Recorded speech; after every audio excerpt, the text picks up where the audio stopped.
गोर लगै छी। हम चमचम मैथिली गीत में अहाँ सबके स्वागत करै छी। आई एगो हम विवाह के गीत कहै छी तऽ अहाँ सब ई गीत जरूर देखब सुनब और हमर चैनल के सब्सक्राइब वीडियो के लाइक जरूर कऽ देबै। कथिए सजाओल नगर अयोध्या, कथिए जनकपुर धाम गे माई, कथिए जनकपुर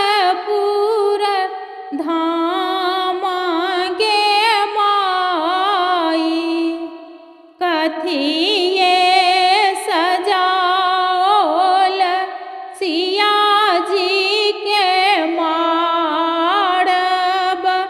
कथिए सजल बड़िया तगे माई, कथिए सजल बड़िया तगे माई, सोना सा सजाओल नगर अयोध्या,